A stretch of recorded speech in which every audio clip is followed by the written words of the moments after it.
Welcome back to our channel DMT logics. ఈ క్లాస్లో మనం పొలిటికల్ రిపోర్టింగ్ అనేటువంటి పేపర్లో యూనిట్ 5లో ఉన్నటువంటి మోస్ట్ ఇంపార్టెంట్ క్వశ్చన్స్ని డిస్కస్ చేయబోతున్నాం. ఓకేనా?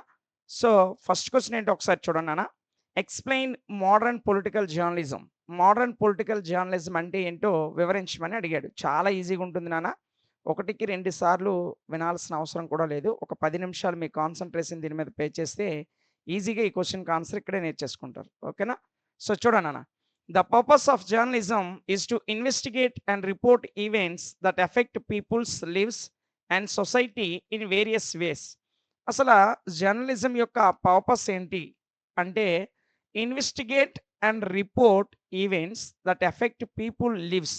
ప్రజల యొక్క జీవితం మీద ప్రభావం చూపించేటువంటి అంశాలు ఏవైతే ఉన్నాయో ఆ ఈవెంట్స్ని ఇన్వెస్టిగేట్ చేయడము, రిపోర్ట్ చేయడము, ఇదే జర్నలిజం యొక్క పర్పస్. ఓకేనా?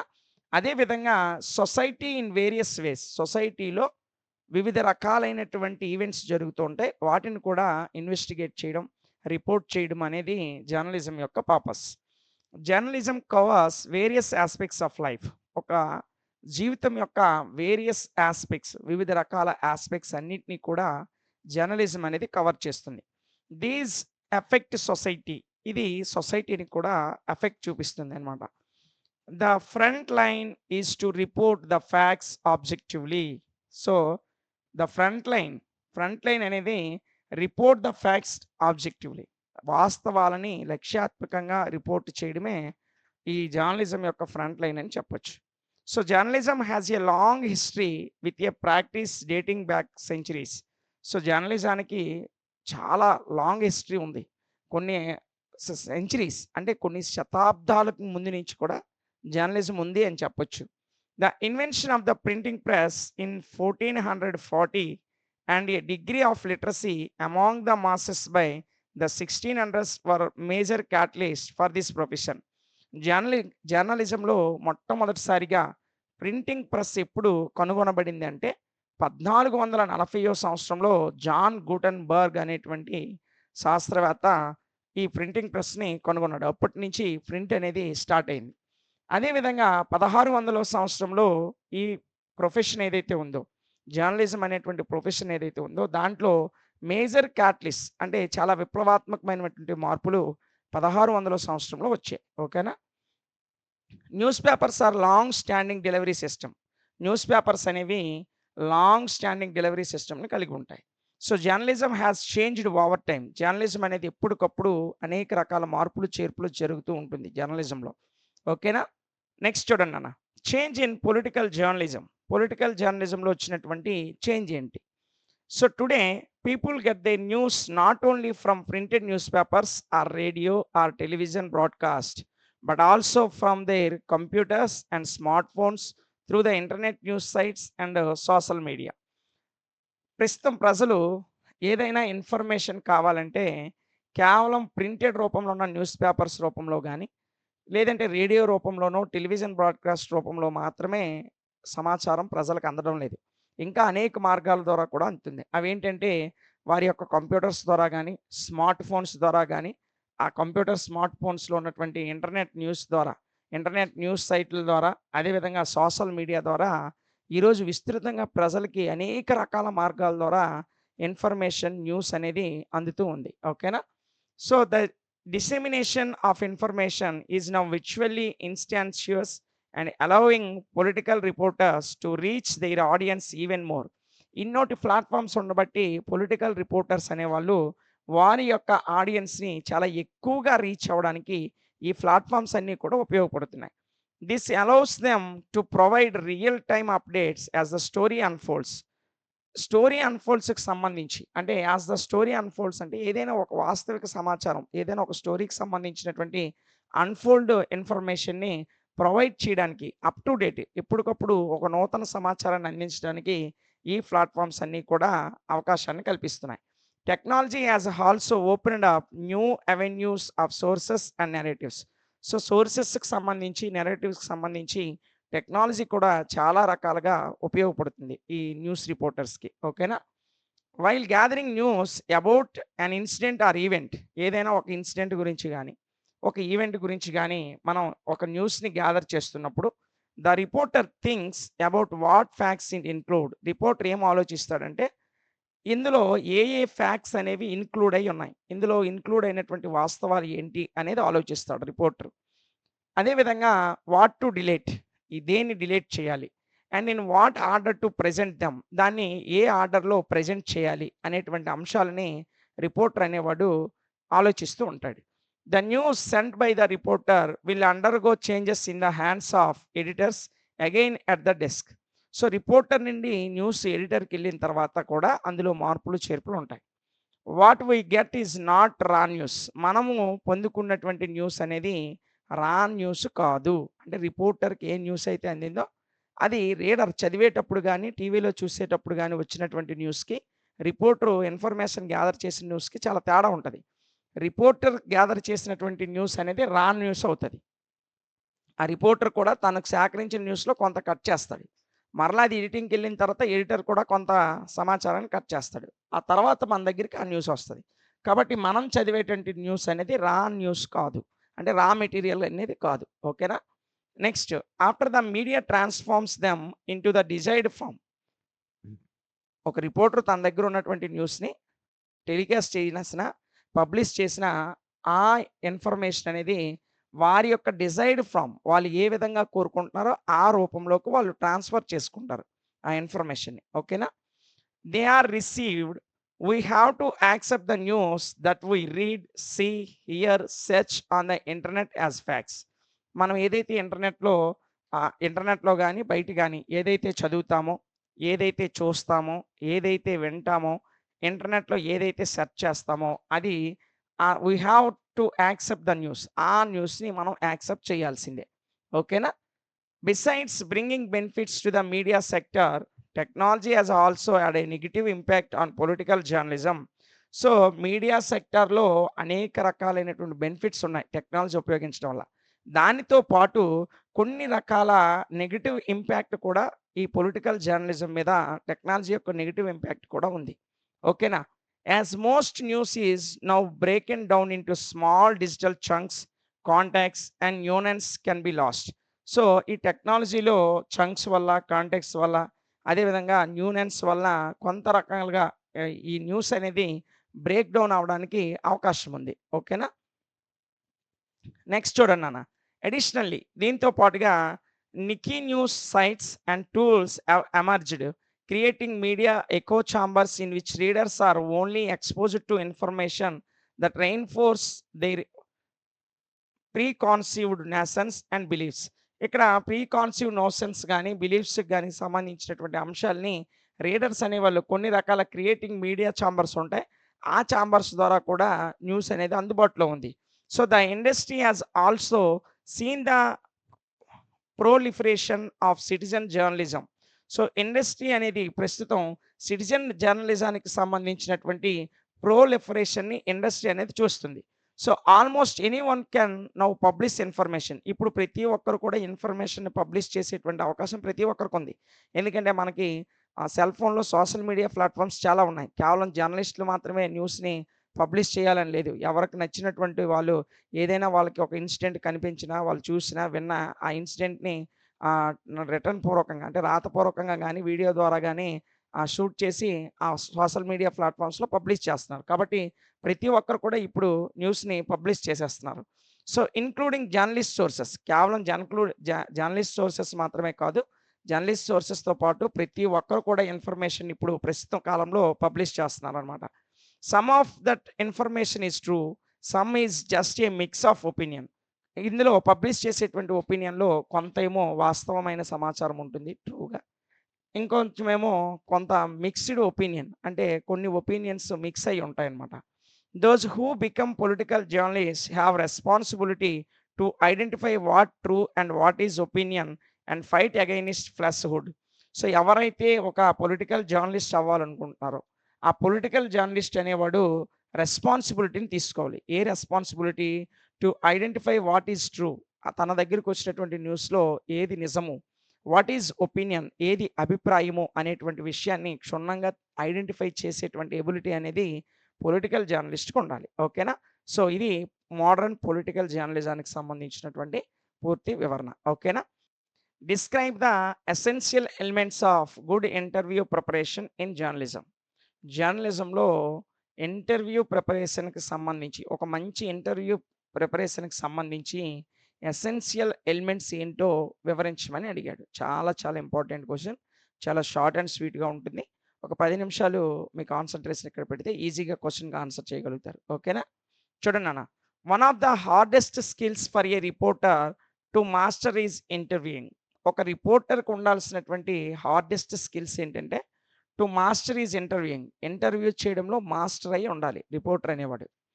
Conducting the best interview requires preparation and persistence. ఒక మంచి ఇంటర్వ్యూని కండక్ట్ చేయాలంటే, ఒక బెస్ట్ ఇంటర్వ్యూని కండక్ట్ చేయాలంటే ఆ రిపోర్టర్‌కి ప్రిపరేషను మరియు పెర్సిస్టెన్స్ అనేది చాలా చాలా అవసరం. ఓకేనా? Let's discuss below some steps how to conduct an interview. ఇప్పుడు మనం ఒక ఇంటర్వ్యూని ఏ విధంగా కండక్ట్ చేయాలో దానికి సంబంధించినటువంటి కొన్ని టెక్నిక్స్, కొన్ని ట్రిక్స్ ఏంటో ఒకసారి చూద్దాం. ముందుగా preparation of interview topics.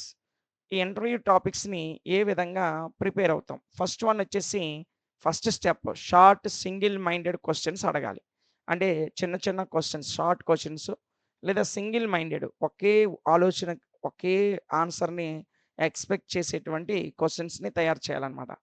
The question should be short and clear enough to be understand by both the listener and the interviewer.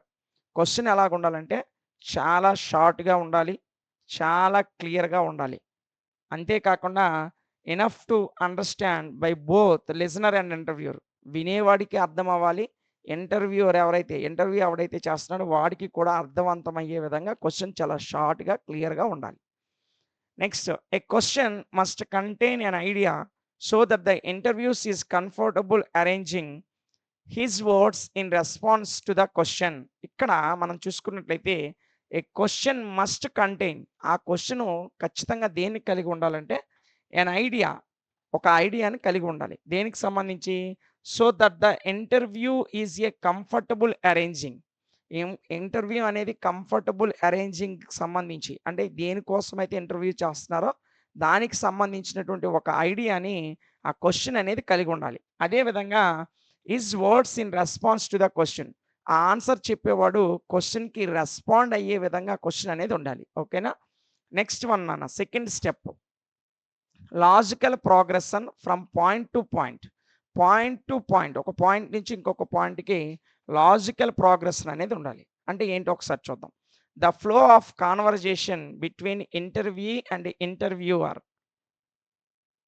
Should be logical and natural. Interview చేసేవాడికి, ఇంటర్వ్యూ చేయించుకుంటున్న వాడికి. Interview అంటే interview తీసుకుంటున్నాడు. Interviewer అంటే interview ఇస్తున్నటువంటి వాడు. వీళ్ళిద్దరి మధ్య conversation ఏ విధంగా ఉండాలంటే చాలా లాజికల్‌గా ఉండాలి. చాలా నేచురల్‌గా, అంటే సాధారణంగా ఇద్దరు ఫ్రెండ్స్ మాట్లాడుతున్నట్లు సహజసిద్ధంగా నేచురల్‌గా ఉండాలన్నమాట. Each subsequent question must be linked to the answer of the previous question. ప్రతి సబ్సిక్వెంట్ క్వెషన్ యొక్క ఆన్సర్ అనేది అంతకు ముందు అడిగిన క్వెషన్ ఆన్సర్‌తో లింక్ అయ్యి ఉండేటట్లు ప్రతి క్వెషన్, సబ్సిక్వెంట్ క్వెషన్ అనేది ఉండాలి. ఓకేనా? Third step avoid double questions. ఎప్పుడు కూడా డబుల్ క్వెషన్స్ అనేవి ఇంటర్వ్యూలో వెంట వెంటనే 2 క్వెషన్స్ అడిగకూడదు. అంటే అతను ఆన్సర్ చెప్పేలోపే 2 క్వెషన్స్ అడగకూడదు. ఓకేనా? ఒక క్వెషన్ కంప్లీట్ ఆన్సర్ చెప్పిన తర్వాత రెండో క్వెషన్ అడగాలి. అంతేగాని 2 క్వెషన్‌లు ఒకేసారి అడగకూడదు. సో అదేంటో ఒకసారి చూద్దాం. Only one question should be asked at a time. ఒకసారి ఒక క్వెషన్ మాత్రమే అడగాలి. Making the interviewer face more than one question will definitely confuse him. Interviewer అనేవాడు ఒకటి కంటే ఎక్కువ క్వెషన్‌లు తయారు చేసుకున్నట్లయితే ఖచ్చితంగా అతను అడిగేటప్పుడు కన్‌ఫ్యూజ్ అవుతాడు.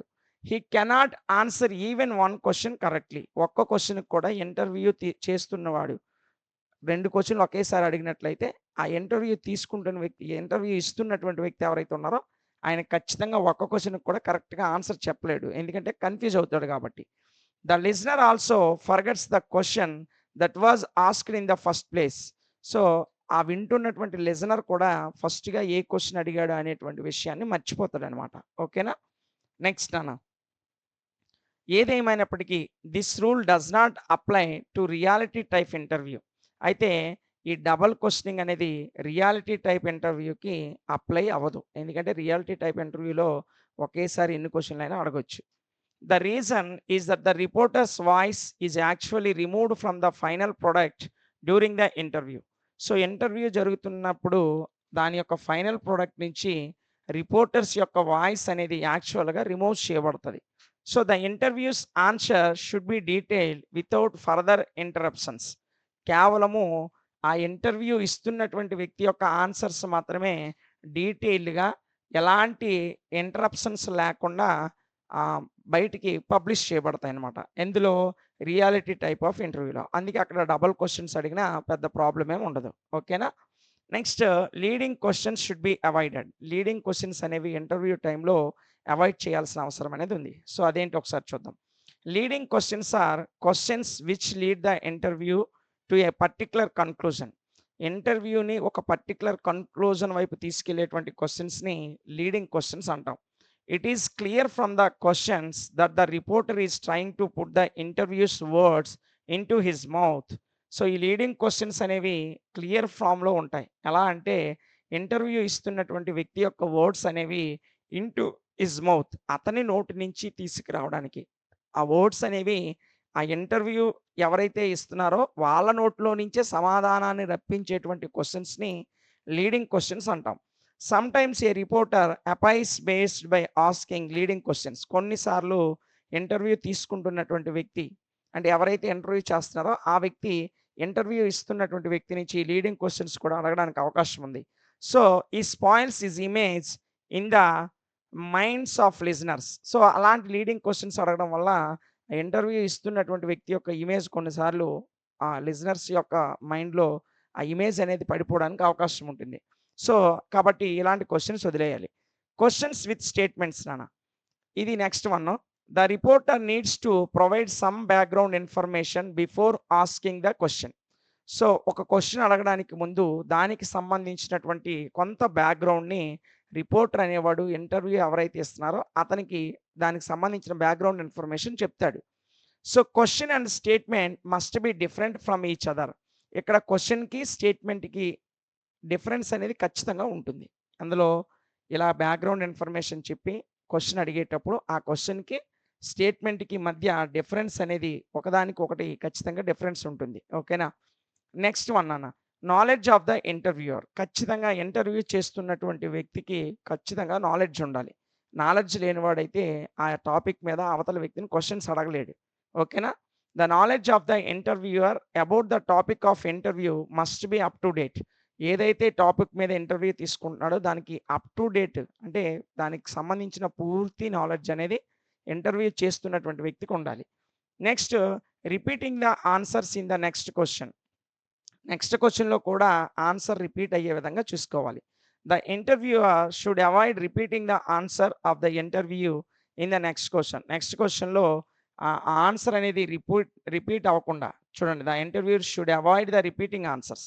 ఆన్సర్స్ అనేవి రిపీట్ అవ్వకుండా అవాయిడ్ చేసే విధంగా ఈ ఇంటర్వ్యూ తీసుకుంటున్నటువంటి వ్యక్తి చూసుకోవాలి. ఇవి ఒక మంచి ఇంటర్వ్యూకి కావాల్సినటువంటి కొన్ని రకాలైనటువంటి ప్రొసీజర్స్. ఓకేనా? సో చాలా ఈజీ క్వెషన్, చిన్న క్వెషన్. ఒకటికి 2 సార్లు జాగ్రత్తగా వింటే చదవాల్సిన అవసరం లేకుండానే మీరు ఆన్సర్ రాసేస్తారు. ఓకేనా? Write an essay on the structure of the press council of India system. So Indian సిస్టమ్‌లో ఉన్నటువంటి ప్రెస్ కౌన్సిల్ ఏదైతే ఉందో దాని యొక్క స్ట్రక్చర్ మీద ఎస్సే రాయమని అడిగాడు. సో ప్రెస్ కౌన్సిల్ యొక్క స్ట్రక్చర్ ఏ విధంగా ఉంటుందో డీటెయిల్‌గా స్టెప్ బై స్టెప్ నేర్చుకుందాం. ఓకేనా? The press council of India was established 16th November 1966. ఇండియాలో ప్రెస్ కౌన్సిల్ అనేది 1966వ సంవత్సరంలో నవంబర్ 16వ తేదీన స్థాపించారండి. It is an official watchdog system to protect the moral values of the media and this arrangement was made according to the principle that the press should be free and responsible in democratic society.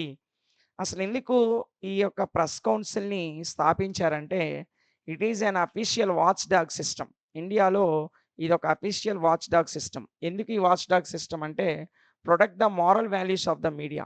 Media యొక్క moral వాల్యూస్‌ని కాపాడడానికి ఏర్పాటు చేసినటువంటి ఒక official watchdog సిస్టమే press council of India. ఓకేనా?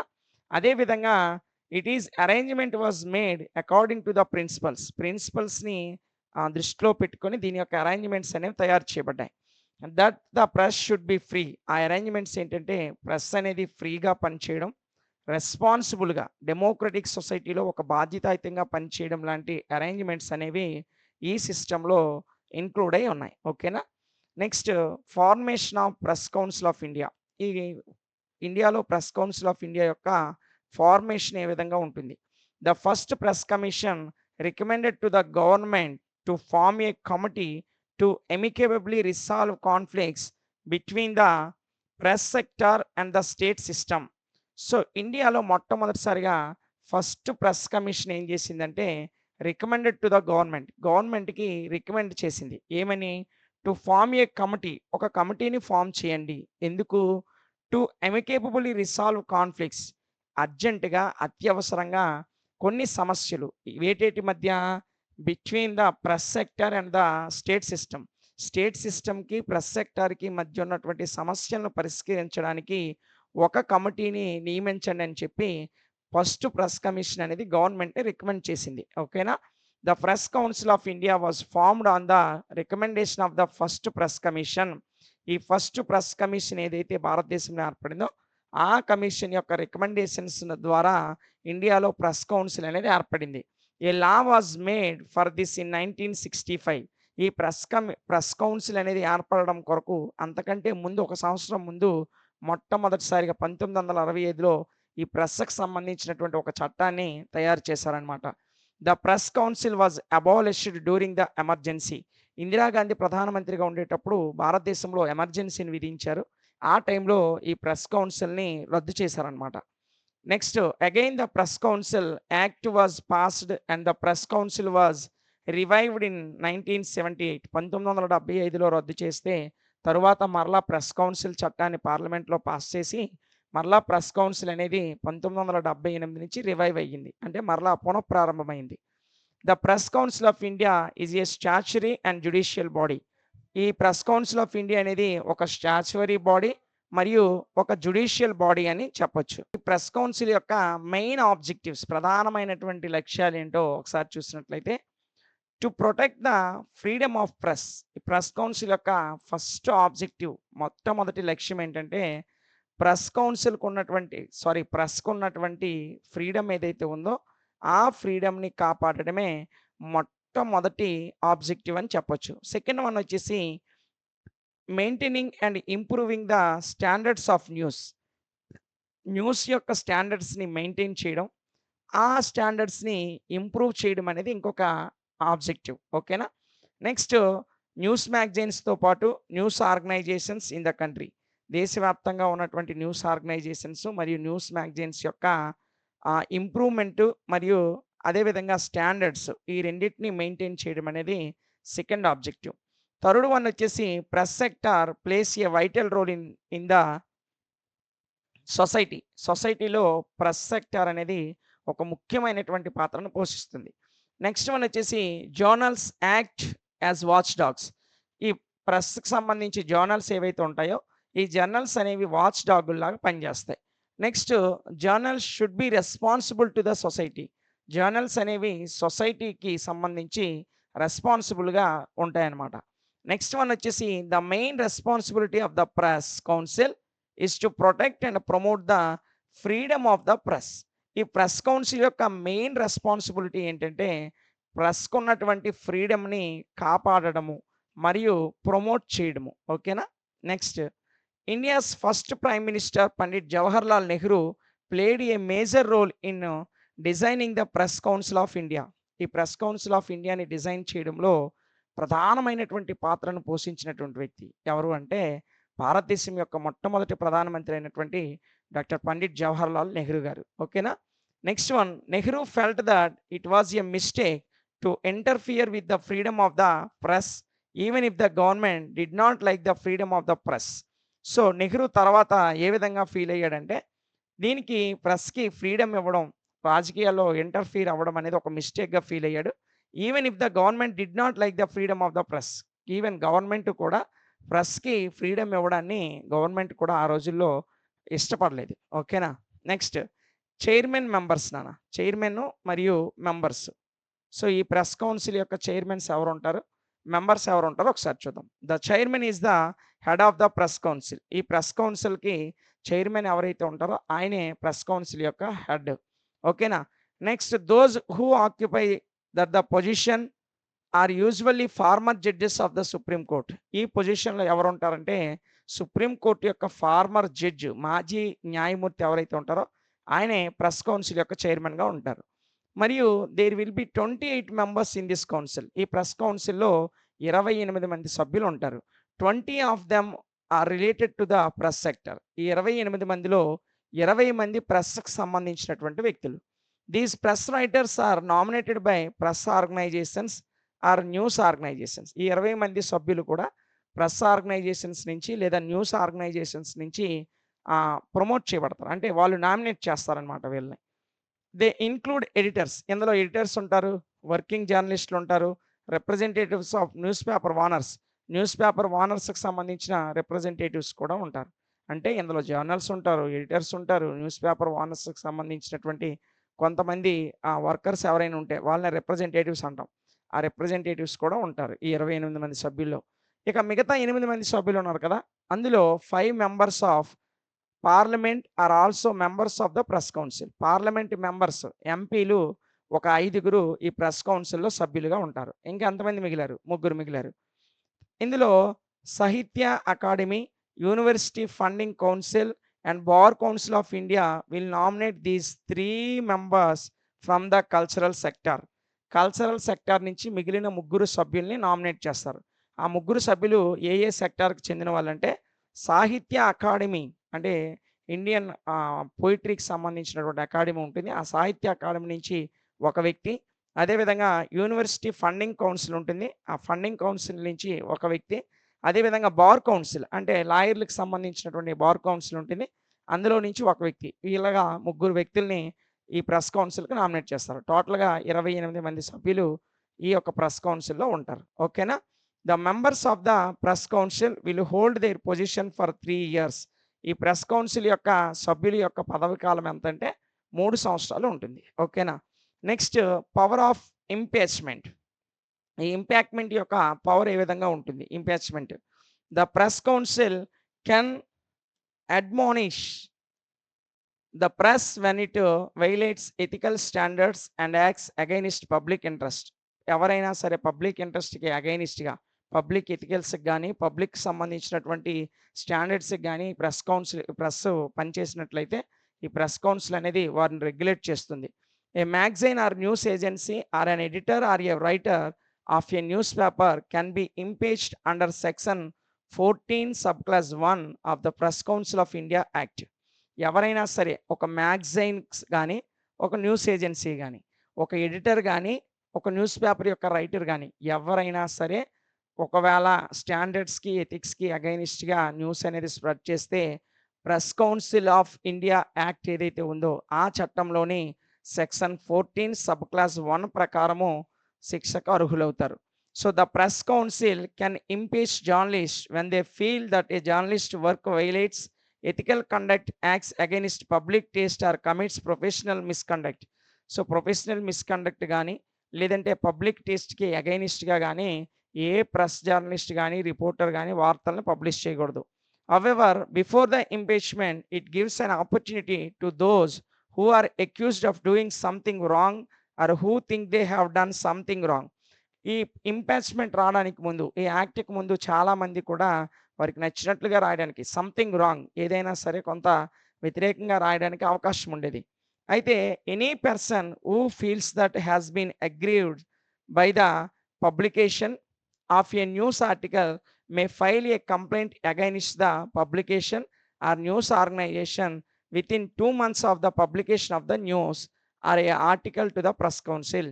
ఏదైనా ఒక న్యూస్‌లో వ్యక్తుల యొక్క అభిరుచులకు గాని, గవర్నమెంట్‌కి వ్యతిరేకంగా గాని వాస్తవాలు రాయకుండా అగైనిస్ట్‌గా తప్పుడు రాతలు రాసినట్లయితే వితిన్ 2 months ఆ పబ్లికేషన్ ఎప్పుడైతే పబ్లిష్ అయిందో, ఆ వార్త అనేది ఎప్పుడైతే పబ్లిష్ అయిందో అప్పటి నుంచి 2 నెలల లోపు ప్రెస్ కౌన్సిల్‌లో కంప్లైంట్ చేయొచ్చు. కంప్లైంట్ అనేది ఫైల్ చేయొచ్చు. ఓకేనా? సో, ఇది ప్రెస్ కౌన్సిల్‌కి సంబంధించి పూర్తి వివరణ. ఓకేనా? ఒకటికి 2 సార్లు జాగ్రత్తగా వినండి. చాలా easy question. Explain in detail how to write a blog or weblog. ఒక బ్లాగ్ గాని, ఒక వెబ్‌లాగ్ గాని ఏ విధంగా రాస్తామో డీటెయిల్‌గా వివరించమని చెప్పాడు. సో, అదేంటో ఒకసారి చూసేద్దాం. A blog or weblog is a type of web page. ఒక బ్లాగ్ గాని, ఒక వెబ్‌లాగ్ గాని ఒక రకమైనటువంటి వెబ్ పేజ్ నాన్న. So, it is like a personal diary or an accessible tool or journal. ఇది ఒక పర్సనల్ డైరీ లాగా ఉంటుంది.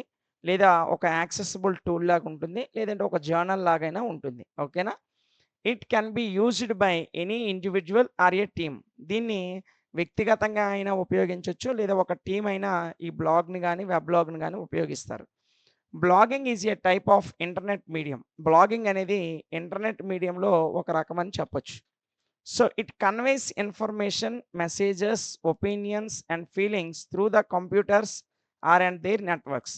సో, ఇదేం చేస్తది ఈ బ్లాగింగ్ అనేది? ఏం చేస్తదంటే ఇట్ కన్వేస్ ఇన్ఫర్మేషన్. ఇన్ఫర్మేషన్‌ని కన్వే చేస్తది. మెసేజెస్‌ని కన్వే చేస్తది. ఒపీనియన్స్‌ని కన్వే చేస్తది. అదేవిధంగా ఫీలింగ్స్‌ని కన్వే చేస్తది. ఎలా కన్వే చేస్తది? Through the computers and their networks. వారి యొక్క కంప్యూటర్స్ ద్వారా గాని, వారి యొక్క నెట్వర్క్స్ ద్వారా గాని మెసేజెస్‌ని, ఇన్ఫర్మేషన్‌ని, ఒపీనియన్స్‌ని, ఫీలింగ్స్‌ని వీటన్నిటిని కన్వే చేస్తది. ఏది? బ్లాగింగ్ అనేది. ఓకేనా? John Berger coined the term weblog in 1977 to allow people to write an internet-based log without any monetary transactions. మొట్టమొదటిసారిగా బ్లాగ్ లేదా వెబ్లాగ్ అనేటువంటి పదాన్ని ఉపయోగించిన వ్యక్తి ఎవరంటే జాన్ బెగర్. ఎప్పుడు ఉపయోగించాడు సార్ అంటే 1977లో ఉపయోగించాడు. ఎందుకు ఉపయోగించాడంటే to allow people to write an internet based log. Internet based లాగ్‌ని రాయడానికి ప్రజల్ని ఎలౌ చేయాలి అనేటువంటి ఉద్దేశంతో దానికి వెబ్లాగ్ అనేటువంటి పేరు పెట్టాడు.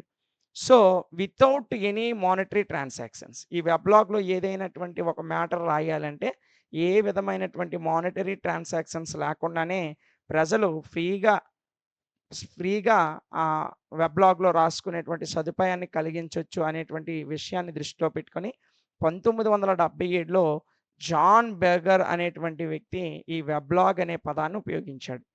So, the word weblog is a miniature from a blog. ఈ వెబ్లాగ్ అనే పదము బ్లాగ్ అనేటువంటి పదం యొక్క మినియేచర్ అనేటువంటి అంటే ఈ బ్లాగ్ అనేటువంటి పదం ఉంది చూసారు? ఆ బ్లాగ్ అనే పదం నుంచి పుట్టినటువంటి ఒక మినియేచర్ అని చెప్పొచ్చు. ఏ పదం? వెబ్లాగ్ అనేది. So, Peter Merholz used this term in 1999. ఈ బ్లాగ్ అనే పదాన్ని 1999లో పీటర్ మెరోల్ అనేటువంటి సైంటిస్టు ఉపయోగించాడు. ఓకేనా? So, now this word is acceptable to all. ప్రస్తుతం ఈ పదాన్ని అన్నిట్లికి యాక్సెప్టబుల్‌గానే ఉపయోగిస్తున్నాం. ఓకేనా? నెక్స్ట్ చూడండి నాన్న. How to start. అయితే ఈ రాయడము ఏ విధంగా స్టార్ట్ చేస్తాం? The first thing the writer needs to do is a make sure what his goal is. ఖచ్చితంగా ఒక రైటర్ అనేవాడు తన యొక్క గోల్ ఏంటి అనేది, ఆ గోల్‌కి సంబంధించిన రైటర్ యొక్క నీడ్స్ ఏంటి, ఇవన్నీ కూడా రైటర్ తెలుసుకొని ఉండాలి first. Second one, why am I writing. నేను ఎందుకు రాస్తున్నాను? What message am I giving. నేను ఏ మెసేజ్ ఇవ్వాలనుకుంటున్నాను? Who are the readers. అసలు ఈ యొక్క నేను రాసేటువంటి అంశాన్ని చదివేటువంటి రీడర్స్ ఎవరు? And how do I want them to respond. నేను ఎందుకు వారికి రెస్పాండ్ అవ్వాలి? ఇలాంటి ప్రశ్నల్ని తనకు తాను వేసుకొని ఒక క్లారిటీ అనేది రాసేటువంటి వ్యక్తి తెచ్చుకోవాలన్నమాట. When writing for the web it is very useful to know how you use the text. ఏదైనా ఒక వ్లాగ్ రాసేటప్పుడు ఆ టెక్స్ట్‌ని ఉపయోగించడం అనేది ఖచ్చితంగా గుర్తుపెట్టుకోవాలి. సో, తెలిసినటువంటి టెక్స్ట్‌ని ఉపయోగించాలి. So, you need to know how to publish it on the web. ఖచ్చితంగా వెబ్‌లో దీన్ని ఏ విధంగా పబ్లిష్ చేయాలనే విషయాన్ని కూడా రాసేటువంటి వ్యక్తికి తెలియాలి. That is the best writers know what the website system looks like and how the information looks like. Website system ఏ విధంగా ఉంటుంది? అదే విధంగా ఇన్ఫర్మేషన్ అనేది అంటే హౌ ద ఇన్ఫర్మేషన్ ఏ విధంగా ఉంటుందనే విషయము ఖచ్చితంగా బెస్ట్ రైటర్స్ ఎవరైతే ఉన్నారో వాళ్ళకి తెలిసి ఉంటుందన్నమాట.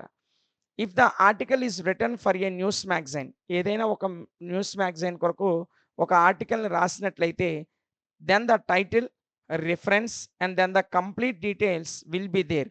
ఆ ఆర్టికల్స్లో టైటిల్ ఉండాలి, రెఫరెన్సెస్ ఉండాలి, కంప్లీట్ డీటెయిల్స్ ఉండాలి ఎందులో, ఆ ఆర్టికల్లో. ఓకేనా. Next, but if you write an article or an article on the web, ఏదైనా ఒక ఆర్టికల్ని కానీ ఒక వెబ్ మీద ఆర్టికల్ కానీ రాసినప్పుడు the content in this link should be first, ఖచ్చితంగా కంటెంట్ అనేది మొట్టమొదటిసారిగా లింక్ అయ్యి ఉండాలి. ఓకేనా. నెక్స్ట్ చూడండి నాన్న, there should be a summary of the work, ఖచ్చితంగా వర్క్కి సంబంధించిన సమ్మరీ ఉండాలి. ఏ కాంప్రిహెన్సివ్ డిస్క్రిప్షన్, ఒక కాంప్రిహెన్సివ్ డిస్క్రిప్షన్ రాసిన దాంట్లో కాంప్రిహెన్సివ్ డిస్క్రిప్షన్ అనేది కంపల్సరీగా ఉండాలి. అదేవిధంగా supporting materials such as data sheets లాంటి సపోర్టింగ్ మెటీరియల్స్ ఉండాలి. డేటా షీట్స్తో పాటు ఫోటోగ్రాఫ్స్ ఉండాలి. ఓకేనా. Writing in print media is a single whole, ఈ ప్రింట్ మీడియాలో మనం రాసేటప్పుడు సింగిల్ హోల్లో రాయాలి ఏది రాసినా. A reader who reads it examines all the information, మనం రాసేటువంటి మొత్తం ఇన్ఫర్మేషన్ ఎవరు చదువుతారు అనేటువంటి విషయం కూడా మనకి తెలిసి ఉండాలి, ఎలాంటి రీడర్స్ చదువుతారు అని. So every document found on the web is divided into several parts. So ప్రతి డాక్యుమెంట్ని కూడా వెబ్లో మనం కనుగొనడానికి డిఫరెంట్ టైప్స్ ఆఫ్ పార్ట్స్ అనేవి డివైడ్ చేయబడి ఉండాలి. Next, there are hyperlinked pages, ఇవన్నీ కూడా హైపర్ లింక్డ్ పేజెస్గా ఉంటాయి వెబ్లో. ఓకేనా. Next, readers don't usually read long pages, సాధారణంగా రీడర్స్ అనేవాళ్ళు లాంగ్ పేజెస్ని చదవడానికి ఇష్టపడరు. So just turning the pages, కేవలము పేజెస్ని టర్న్ చేస్తూ ఉంటారు, తిప్పుతూ ఉంటారు. ఓకేనా. So web users can view any page, so web users అనేవారు ఖచ్చితంగా ప్రతి పేజీని కూడా చూస్తారు. You can go from one page to another, మనము ఒక పేజ్ నుంచి ఇంకొక పేజీకి వెళ్తూ ఉండాలి. So each page should be as an independent as possible, ఎంత పాసిబుల్ అయితే అంత పాసిబుల్గా ప్రతి పేజీ కూడా ఇండిపెండెంట్గా ఉండేటట్టు ఆ వెబ్లో రాసేటువంటి రైటర్ తెలుసుకొని ఉండాలి. Explain the content of it, మనం ఏదైతే రాస్తున్నామో దానికి సంబంధించిన కంటెంట్ని ఎక్స్ప్లెయిన్ చేయాలి. Those who see those pages will not think that they have seen the previous pages, ఎవరైతే ప్రీవియస్ పేజెస్ చూస్తున్నారో మరలా తర్వాత పేజెస్ని కూడా చూడగలిగేటట్లు ప్రతి పేజ్ కూడా ఖచ్చితమైనటువంటి ఎక్స్ప్లెనేషన్ని కలిగి ఉండాలి. తరువాత బ్రాడ్ స్ట్రక్చర్, బేసిక్ ప్యాటర్న్కి సంబంధించిన బ్రాడ్ స్ట్రక్చర్ అనేది ఏ విధంగా ఉంటుంది. When writing for the web, మనం ఏదైనా ఒక వెబ్కి సంబంధించి ఏదైనా రాసామనుకోండి, the main thing to follow when sending news is to flow the invert triangle pattern when writing, మనం రాసేటప్పుడు ఏ విధమైనటువంటి మెయిన్ థింగ్ అనేది to follow when sending news, మనం న్యూస్ని సెండ్ చేసేటప్పుడు ఎలాంటి థింగ్స్ని ఫాలో అవ్వాలి.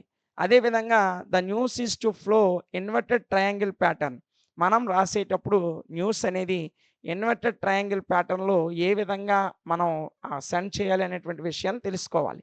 This is the basic principle of journalism, ఈ తెలుసుకోవడం అనేది జర్నలిజంలో బేసిక్ ప్రిన్సిపల్ అన్న. ఓకేనా. If you write in this way, మనము ఈ వేలో రాసినట్లయితే the reader who is always restless will read your article and understand the subject in the first paragraph. రెస్ట్లెస్గా చదువుతున్నటువంటి ఆ రీడర్ అనేవాడు ఖచ్చితంగా మన ఆర్టికల్ని చదువుతాడు, చదవడమే కాకుండా దాన్ని ఎలాంటి కష్టం లేకుండా అర్థం చేసుకోగలుగుతాడు ఫస్ట్ పారాగ్రాఫ్ని. ఓకేనా.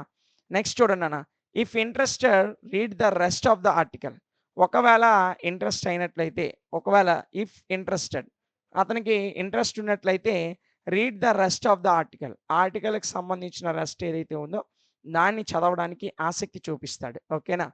Next, write a particularly relevant topic, ఖచ్చితంగా రిలివెంట్గా ఉన్నటువంటి పర్టికులర్ టాపిక్స్ని రాయాల్సిన అవసరం అయితే ఉంది. అదేంటి ఒకసారి చూద్దాం. A topic may be of interest to you, ఏదైనా ఒక టాపిక్ నీకు ఇంట్రెస్ట్గా ఉంది. So but it may not be related to the site, కానీ ఆ టాపిక్ అనేది సైట్కి రిలేటెడ్గా లేదు. సో దెన్ లీవ్ ఇట్, నీకు ఇంట్రెస్ట్గా ఉన్న అది సైట్కి రిలివెంట్గా లేదు కాబట్టి దాన్ని విడిచిపెట్టాలి. ఓకేనా. Next, find interesting topics for your readers, నీ రీడర్స్కి ఏదైతే ఇంట్రెస్టింగ్ టాపిక్స్ ఉందో ఆ టాపిక్స్ని నువ్వు కనుగోవాలి. తరువాత that is to understand what is interesting to the readers. అది రీడర్స్కి ఏదైతే ఇష్టం అనేది నువ్వు కనుగొనడమే అనే దాన్ని నువ్వు అర్థం చేసుకోవాలి. అంటే ఏంటి లేదు, సింపుల్గా నువ్వు రాసేటువంటి ఆ టాపిక్స్లో రీడర్స్ అనేవాళ్ళు ఎక్కువగా దేని మీద ఆసక్తి చూపిస్తున్నారు, ఏ టైప్ ఆఫ్ న్యూస్ మీద ఎక్కువ ఇంట్రెస్ట్ చూపిస్తున్నారు అనేది నువ్వు అర్థం చేసుకుంటే అటువంటి టాపిక్స్, అటువంటి వెబ్ నోట్స్ అనేవి నువ్వు రాయగలుగుతావు. ఓకేనా? నెక్స్ట్ నాన్న, it should be of an interest the most readers. ఇది ఇంట్రెస్ట్, చాలా మంది, ఎక్కువ మంది రీడర్స్ యొక్క ఇంట్రెస్ట్ని తెలుసుకోవడం కూడా చాలా ముఖ్యం. The first word should be very important. మనం రాసేటువంటి ఆ స్టోరీలో, ఆ వెబ్ కానీ బ్లాగ్ కానీ, ఆ బ్లాగ్లో ఫస్ట్ పదం ఏదైతే ఉంటుందో అది చాలా చాలా ఇంపార్టెంట్ నాన్న. ఓకేనా? Next, readers usually don't read whole sentence or a link when looking at the page. ఖచ్చితంగా రీడర్స్ అనేవాళ్ళు హోల్ సెంటెన్స్‌ని, మొత్తం సెంటెన్స్‌ని చదవరు. లేదంటే లుకింగ్ అట్ ఏ పేజ్, మనం ఏ పేజ్‌లోనైతే లింక్స్‌ని ప్రొవైడ్ చేసామో ఆ లింక్‌ని కూడా పెద్దగా పట్టించుకోరనమాట. So, they decide by the first word so that the first word should be attractive. వాళ్ళు మొట్టమొదటి పదాన్ని బేస్ చేసుకొనే చదవాలా వద్దనేది డిసైడ్ అవుతారు. కాబట్టి ఆ ఫస్ట్ వర్డ్ ఏదైతే ఉందో అది ఖచ్చితంగా అట్రాక్టివ్‌గా ఉండాలి. Writing for the web means writing for an international audience. So, web యొక్క రైటింగ్ ఫర్ ద వెబ్‌కి మనం రాస్తున్నాము అంటే అర్థం ఏంటంటే, writing for an international audience. మనం ఇంటర్నేషనల్ ఆడియన్స్ గురించి రాస్తున్నాం అనేది అర్థం. వెబ్‌కి ఏదైనా రాసామంటే ఆ వెబ్‌లో ఉన్నటువంటిది ఇంటర్నేషనల్‌గా అందరూ చదువుతారు. కాబట్టి వెబ్‌కి ఏదైనా రాస్తున్నామంటే దాని అర్థం ఏంటంటే, ఇంటర్నేషనల్ ఆడియన్స్ కోసం రాస్తున్నాం అని అర్థం. ఓకేనా? Next, hence the abbreviated forms you use. మనం ఖచ్చితంగా అబ్రివేటెడ్ ఫార్మ్స్‌ని ఉపయోగించాల్సి ఉంటుంది. Don't assume everyone knows them. ప్రతి ఒక్కరికి ఏదైతే తెలుస్తాయో అలాంటి అబ్రివేషన్స్ మాత్రమే ఉపయోగించాలి. సో, ఎవరికీ తెలియనటువంటి అబ్రివేషన్స్ ఉపయోగించకూడదు. For example, you can write with public relations. మనం ఏదైనా సరే పబ్లిక్ రిలేషన్స్ సంబంధించిన అంశాలు రాసామనుకోండి, అప్పుడు పీఆర్ ఇన్ మైండ్, మన మైండ్‌లో గుర్తుంచుకోవాల్సిన అబ్రివేషన్ ఏంటంటే పీఆర్. పీఆర్ అంటే public relation. It may be Panchayati Raj. ఏదైనా ఒక పంచాయతీ రాజ్ అని రాయాలనుకో, అక్కడ మనం పీఎస్ ఫర్ అదర్స్, ఇతరుల కోసం పీఎస్ అని రాస్తాం. ఓకేనా? సో, ఇలాంటి అబ్రివేషన్స్ అనమాట. ఓకేనా? Next, highlighted keywords. మనం రాసేటువంటి రైటింగ్స్‌లో కీవర్డ్స్‌ని హైలైట్ చేయాలి నాన్న. సో, ఇదొక technique. Highlight keywords to make your written document easier to read. మనం రాసేటువంటి రిటన్ డాక్యుమెంట్ చదవడానికి చాలా సులభవంతం అవ్వాలంటే కీవర్డ్స్‌ని హైలైట్ చేసుకోవాలి. ఓకేనా? Next, for this the words can be seen in a different colour or coloured background. ఖచ్చితంగా ప్రతి పదం, ఆ కీవర్డ్స్ అనేవి డిఫరెంట్ కలర్‌లో, అంటే మనం రాస్తున్నటువంటి కలర్ కాకుండా డిఫరెంట్ కలర్‌ని ఉపయోగించాలి. లేదంటే దాని బ్యాక్‌గ్రౌండ్ అయినా డిఫరెంట్ కలర్డ్ బ్యాక్‌గ్రౌండ్ అయినా ఏర్పాటు చేయాలి. But blue colour should not be used. ఖచ్చితంగా ఆ కీవర్డ్స్‌కి బ్లూ కలర్ అనేది ఉపయోగించకూడదు. ఓకేనా? బికాజ్ ఎందుకు ఉపయోగించకూడదు? Blue colour is used for hyper link. Blue colour అనేది హైపర్ లింక్ కోసం. మనం ఏదైనా లింక్స్ మనం వాట్సాప్‌లో గాని, ఫేస్‌బుక్‌లో గాని, ఇన్‌స్టాగ్రామ్‌లో గాని, లేకపోతే ఎక్కడైనా చూసేటప్పుడు డిస్క్రిప్షన్స్‌లో గట్టా మీరు లింక్స్ చూస్తారు. ఆ హైపర్ లింక్స్ అనేవి బ్లూ కలర్‌లో ఉంటాయి. కాబట్టి కీవర్డ్స్‌కి బ్లూ కలర్ అనేది ఉపయోగించకూడదు. So, highlight words that contain important information. ఏదైతే ఇంపార్టెంట్ ఇన్ఫర్మేషన్ ఉందో ఆ ఇన్ఫర్మేషన్‌కి సంబంధించిన వర్డ్స్‌ని హైలైట్ చేయాలి. ఓకేనా? Next, simple headings and sentences. మనం రాసేటువంటి స్టోరీలో గాని, ఆ వెబ్‌లో రాసినటువంటి రైటింగ్ ఏదైతే ఉంటుందో దానికి సంబంధించి సింపుల్ హెడ్డింగ్స్ పెట్టాలి. సెంటెన్సెస్ కూడా సింపుల్‌గా ఉండాలి. సో, అదేంటో ఒకసారి చూడండి. To reach more readers. మనం చాలామంది ఎక్కువ రీడర్స్‌ని రీచ్ అవ్వాలంటే సింపుల్ హెడ్డింగ్స్‌ని ఉపయోగించాలి. షార్ట్ సెంటెన్సెస్‌ని ఉపయోగించాలి. ఓకేనా? Next, compare it to the print medium. Print మీడియంతో కంపేర్ చేసుకున్నట్లయితే the web is not as attractive. Print media లాగా వెబ్ అనేది అట్రాక్టివ్‌గా ఉండదు. సో, జస్ట్ బికాజ్, ఎందుకు అలా ఉండదంటే it is not formal does not mean you have to use clever and beautiful titles. So, ఇదనేది ఫార్మల్‌గా ఉండదు. అంటే ప్రింట్ మీడియాతో పోలిస్తే వెబ్ అనేది ఫార్మల్‌గా ఉండదు. అందుకే మనం క్లెవర్ అండ్ బ్యూటిఫుల్ టైటిల్స్, చాలా తెలివైన, అందమైనటువంటి టైటిల్స్‌ని వెబ్‌లో రాసేటప్పుడు ఉపయోగించాలి. ఓకేనా? So, because web users look at writing for meaning. ఎందుకు అలా ఉపయోగించాలంటే వెబ్ రీడర్స్ అనేవాళ్ళు రైటింగ్ ఫర్ మీనింగ్‌కి సంబంధించిన రైటింగ్స్ ఏవైతే ఉన్నాయో దాని మీద ఎక్కువ లుక్ చేస్తుంటారు. అంటే చూస్తూ ఉంటారు. You don't have to answer all the comments. ఖచ్చితంగా మనము అన్ని కామెంట్స్‌కి ఆన్సర్ చేయాల్సిన అవసరం లేదు. So, but you have to give the ones that you have to given. కొన్నిట్లికి ఆన్సర్స్ ఇవ్వగలిగితే చాలు కామెంట్స్‌కి. Either your writing or not is necessary to thank those who read the blog, no or something like that should be singled. ఎవరైతే మన ఆర్టికల్స్‌ని చదివి దానికి సంబంధించిన positive comments గానీ, పాజిటివ్స్ గానీ, అంటే పాజిటివ్ సపోర్టింగ్ గానీ ఇస్తూ ఉంటారో, అలాంటి వాటికి మనం రియాక్ట్ అవ్వాల్సి ఉంటుంది. Next writing for a blog. ఒక బ్లాగ్‌ని రాసేటప్పుడు ఎలా రాస్తాం? Writing blogs is not the same as writing for newspapers. ఏ విధంగా అయితే న్యూస్ పేపర్స్‌కి రాస్తారో, బ్లాగ్‌కి రాసేటప్పుడు కూడా రైటింగ్ అలాగే ఉంటుంది. In the traditional way. ఖచ్చితంగా ఈ వే ఎలా ఉంటదంటే, సాంప్రదాయబద్ధంగా న్యూస్ పేపర్స్‌కి ఏ విధంగా రాస్తారో, బ్లాగ్‌కి కూడా అదే విధంగా రాస్తారు. The main thing to remember is to write short sentences as brief possible. Short sentences రాయాలి. ఎంత సాధ్యమైతే అంత బ్రీఫ్‌గా ఉండాలి. అంటే చాలా చిన్నగా, క్లుప్తంగా అర్థమయ్యేటట్టు ఉండాలి సెంటెన్సెస్ అనేవి. Next use only the words necessary to convey important information. Important ఇన్ఫర్మేషన్‌ని కన్వే చేసేటువంటి పదాలను మాత్రమే ఉపయోగించాలి. Writing for the web means writing for an international audience. ఒక వెబ్‌కి మనం రాస్తున్నామంటే అర్థం ఏంటంటే, ఇంటర్నేషనల్ ఆడియన్స్ కోసం రాస్తున్నామని దాని అర్థం. ఓకేనా? Next other peoples first language may not be the same as your first language. ఖచ్చితంగా అదర్ పీపుల్స్ యొక్క ఫస్ట్ లాంగ్వేజ్ అనేది నువ్వు రాస్తున్నటువంటి వ్యక్తి ఎవరైతే ఉన్నామో నీ ఫస్ట్ లాంగ్వేజ్‌కి సమానంగా ఉండదు. సో, మన ఫస్ట్ లాంగ్వేజ్ తెలుగు. మనం ఏదైనా ఒక వెబ్ రాస్తున్నప్పుడు మనం తెలుగులో రాస్తాం. మిగతా పీపుల్స్ యొక్క ఫస్ట్ లాంగ్వేజ్ తెలుగు అవ్వకపోవచ్చు. కొందరిది హిందీ అవ్వచ్చు, కొందరిది పంజాబీ అవ్వచ్చు, కొందరిది ఇంగ్లీష్ అవ్వచ్చు. వారి యొక్క ఫస్ట్ లాంగ్వేజ్, మన యొక్క ఫస్ట్ లాంగ్వేజ్ అనేది సేమ్ ఉండకపోవచ్చు. ఓకేనా? So, therefore remote word experiments, complicated jargon and jargon should be avoided. Complicate jargons అనేవి రాసేటప్పుడు అవాయిడ్ చేయాలి. Language should be clear and simple. మనం రాసేటువంటి భాష అనేది చాలా క్లియర్‌గా ఉండాలి. చాలా సింపుల్‌గా ఉండాలి. లాంగ్వేజ్ అనేది క్లియర్ అండ్ సింపుల్ మేనర్‌లో ఉండాలి. Suitable examples should be given for easy understanding by the reader. చదివేటువంటి వ్యక్తి చాలా ఈజీగా అర్థం చేసుకునే విధంగా సూటబుల్‌గా ఉండేటువంటి ఎగ్జాంపుల్స్‌ని మనం రాసేటువంటి రైటింగ్‌లో పొందుపరచాలి. Next information provided on the web should be understandable to useful to the users. So, మనం వెబ్‌లో ప్రొవైడ్ చేస్తున్న ఇన్ఫర్మేషను రీడర్స్‌కి అర్థమయ్యేటట్లుగా, అండర్‌స్టాండ్ అయ్యే విధంగా ఉండాలి. అదే విధంగా ఉపయోగపడే విధంగా కూడా ఉండాలి. That is the topic of writing should be broken into small pieces. So, ఇది టాపిక్ ఆఫ్ రైటింగ్‌ని స్మాల్ పీసెస్‌గా విభజించుకుంటూ, చిన్న చిన్న ముక్కలుగా విభజించుకుంటూ రాయడం అనేది చాలా ముఖ్యం. The sub heading for each major concept makes it easier to review. So, ఏదైనా ఒక కాన్సెప్ట్‌కి సంబంధించిన సబ్ హెడింగ్స్ అనేవి ఆ కాన్సెప్ట్‌ని ఈజీగా అర్థం చేసుకోవడానికి, ఈజీగా రివ్యూ ఇవ్వడానికి ఈ సబ్ హెడింగ్స్ అనేవి ఉపయోగపడతాయి. So, readers are able to understand the main meaning by looking at sub headings. ఈ సబ్ హెడింగ్స్‌ని చూడడం వల్ల రీడర్స్ అనేవారు మొత్తం కాన్సెప్ట్ యొక్క మెయిన్ మీనింగ్‌ని చాలా ఈజీగా అర్థం చేసుకోగలుగుతారు. ఇది ఒక వెబ్‌లాగ్‌ని గాని, లేదా ఒక బ్లాగ్‌ని గాని రాసేటప్పుడు పాటించాల్సినటువంటి అంశాలు. ఓకేనా? చాలా ఈజీగా ఉంటుంది. ఒకటికి 2 సార్లు జాగ్రత్తగా వింటే చదవాల్సిన అవసరం లేకుండానే రాసేస్తారు. Write an essay on political beat. Political beat మీద ఒక ఎస్సే రాయమన్నాడు. సో, అదేంటో ఒకసారి చూద్దాం.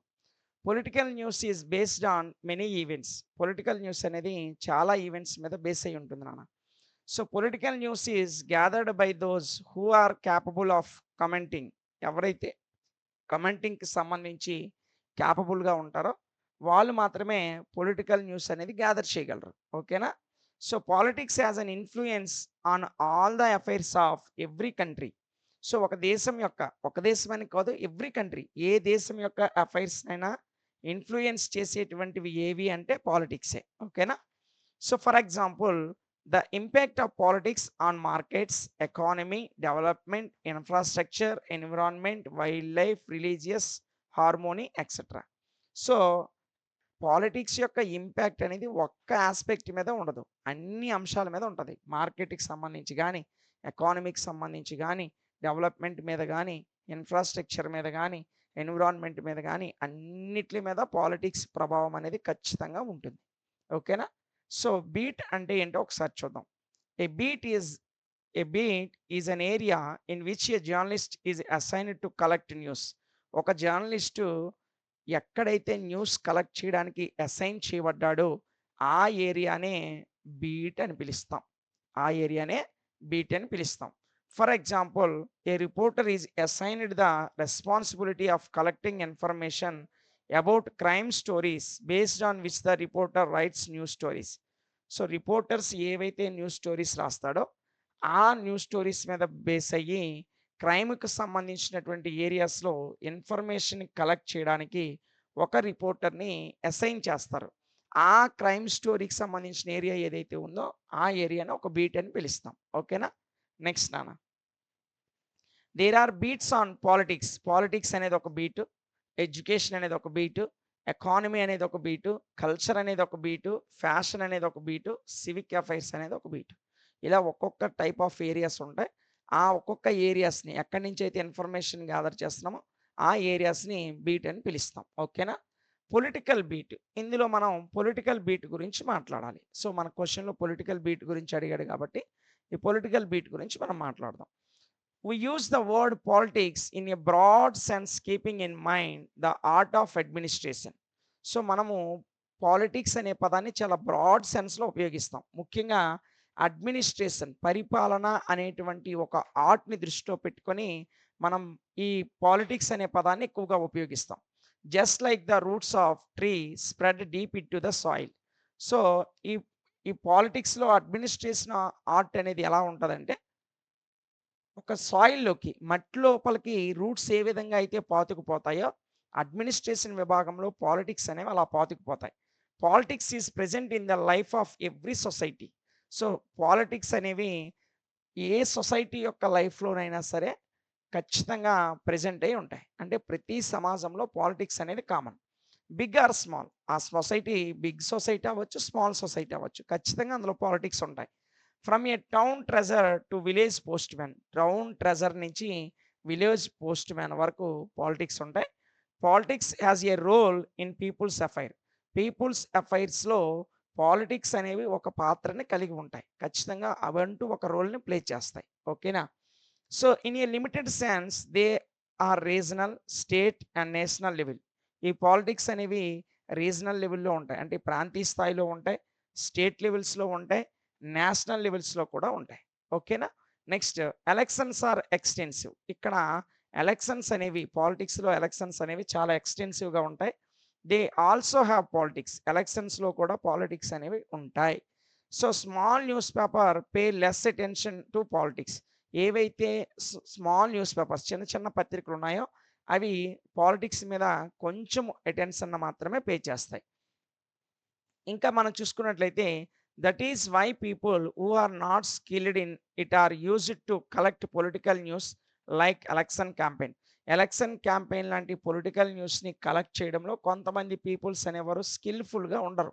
కాబట్టి చిన్న చిన్న పేపర్స్ అనేవి కేవలం పాలిటిక్స్కి సంబంధించిన న్యూస్ వేయడానికి పెద్దగా ఇంట్రెస్ట్ చూపించమన్నమాట. సో అండ్ కౌంటింగ్ ఆఫ్ ఓట్స్కి సంబంధించిన న్యూస్ని కానీ చాలామంది ఎక్కువగా ఆసక్తి చూపించరనమాట. సో బిగ్ న్యూస్ పేపర్స్, ఇక పెద్ద పెద్ద న్యూస్ పేపర్స్ విషయానికి వచ్చినట్లయితే, big newspapers can only use people who specialize in political news gathering. ఏ ప్రజలైతే పొలిటికల్ న్యూస్ని గ్యాదర్ చేస్తున్నారో అలాంటి ప్రజలకు ఉపయోగపడే విధంగా పెద్ద పెద్ద న్యూస్ పేపర్స్ అనేవి ఈ పొలిటికల్ న్యూస్ని గ్యాదర్ చేస్తాయి. Other diverse news gather are also useful when elections are held. So elections జరుగుతున్న సమయంలో కూడా ఇతర న్యూస్ రిసోర్సెస్ ఏవైతే ఉన్నాయో, అంటే స్పోర్ట్స్ కానీ, మూవీస్ కానీ, బిజినెస్ కానీ, ఆ న్యూస్ కూడా ఇంక్లూడ్ అయి ఉంటుంది పెద్ద న్యూస్ పేపర్స్లో. ఓకేనా? Next, scope of political beat. ఈ పొలిటికల్ బీట్ యొక్క స్కోప్ ఏంటి, దాని పరిధి ఎంతవరకు ఉందో ఒకసారి చూసినట్లయితే, collect news about the activities of political parties such as protest, dharmas and processions, rallies. ఇది ధర్మాస్ కాదు నాన్న, ధర్నాస్. పడింది, క్షమించండి. And public meetings at various levels. So ఈ పొలిటికల్ పార్టీస్ నిర్వహించేటువంటి వివిధ రకాలైనటువంటి యాక్టివిటీస్ ఏవైతే ఉన్నారో ఆ యాక్టివిటీస్కి సంబంధించిన న్యూస్ని ఈ పొలిటికల్ బీట్ అనేది కలెక్ట్ చేస్తూ ఉంటుంది. అంటే పొలిటికల్కి సంబంధించిన ప్రొటెస్ట్ చేయడం కానీ, లేదంటే ఏవైనా ధర్నాలు చేయడం గానీ, ప్రొసెషన్స్ గానీ, ర్యాలీలు చేయడం గానీ, పబ్లిక్ మీటింగ్‌లు కండక్ట్ చేయడం గానీ, ఇలా ఒక పొలిటికల్ పార్టీస్‌కి సంబంధించిన యాక్టివిటీస్ అన్నిటిని కూడా ఈ పొలిటికల్ బీట్ అనేది కవర్ చేస్తూ ఉంటుంది. అదే విధంగా అది స్టేట్ లెవెల్‌లో అవ్వచ్చు, నేషనల్ లెవెల్‌లో అవ్వచ్చు, డిస్ట్రిక్ట్ లెవెల్‌లో అవ్వచ్చు. ఏ లెవెల్‌లో ఈ పాలిటిక్స్‌కి సంబంధించిన పొలిటికల్ పార్టీస్ యొక్క యాక్టివిటీస్ అన్నిటిని కూడా, ఆ యాక్టివిటీస్‌కి సంబంధించిన న్యూస్‌ని కలెక్ట్ చేయడం అనేది దీని స్కోప్ కిందకి. దేని స్కోప్ కిందకి? పొలిటికల్ బీట్ యొక్క స్కోప్ కిందకే వస్తుంది. ఓకేనా? నెక్స్ట్ నాన్న. Second one, internal activities in a party like internal strife and dissension, infighting, party defections, formation of pressure groups, elections, jockeying of leadership etcetera. అంటే అంతర్గతంగా ప్రతి పార్టీలో కొన్ని సమస్యలు ఉంటాయి. అంటే పార్టీ నుంచి బయటికి వెళ్ళిపోవడం, పార్టీ డిఫెక్షన్స్ కానీ, అదేవిధంగా ఇన్ఫైటింగ్ కానీ, అంతర్గత యుద్ధాలు, పార్టీలో నాయకులు కొట్లాడుకోవడం, ఇలాంటి అంతర్గతంగా ఉన్నటువంటి విషయాలను కూడా, ఆ యొక్క యాక్టివిటీస్ మీద కూడా ఈ పొలిటికల్ బీట్ అనేది ఎక్కువ ఫోకస్ చేస్తది. Support of a party by other parties, alliances, groups or individuals. ఒక పార్టీకి ఇతర పార్టీలు ఏ విధంగా సపోర్ట్ చేస్తున్నాయి. సో, ఏ పార్టీలు ఎలియన్స్ అవుతున్నాయి, కూటమిగా ఏర్పడుతున్నాయి, గ్రూపులుగా ఏర్పడుతున్నాయి, లేదా ఏ పార్టీలు ఇండివిడ్యువల్‌గా పోటీ చేస్తున్నాయి. ఇలాంటి విషయాల మీద కూడా పొలిటికల్ బీట్ అనేది ఫోకస్ చేస్తది. నెక్స్ట్, జనరల్లీ లేదా by elections to the legislative assemblies. Legislative assemblies కంటే మన రాష్ట్ర అసెంబ్లీకి జరిగేటువంటి జనరల్ ఎలక్షన్స్ గానీ, బై ఎలక్షన్స్‌ని గానీ ఈ పొలిటికల్ బీట్ అనేది కవర్ చేస్తది. అదేవిధంగా పార్లమెంట్ ఎలక్షన్స్, అదేవిధంగా upper house, elections to the upper house, ఎగువ సభకి అంటే రాజ్యసభకు జరిగేటువంటి ఎలక్షన్స్, వీటన్నిటిని కూడా మన పొలిటికల్ బీట్‌లో అంటే పొలిటికల్ బీట్ అనేది కవర్ చేస్తూ ఉంటుంది. ఓకేనా? ఇక చివరగా ఎమినెంట్ పొలిటికల్ లీడర్స్, ముఖ్యమైనటువంటి రాజకీయ నాయకులు ఎవరు? Especially activities on national and social issues. ఈ రాజకీయ నాయకులు ఆహ్, ఎలాంటి నేషనల్ యాక్టివిటీస్‌లో పార్టిసిపేట్ చేస్తున్నారు?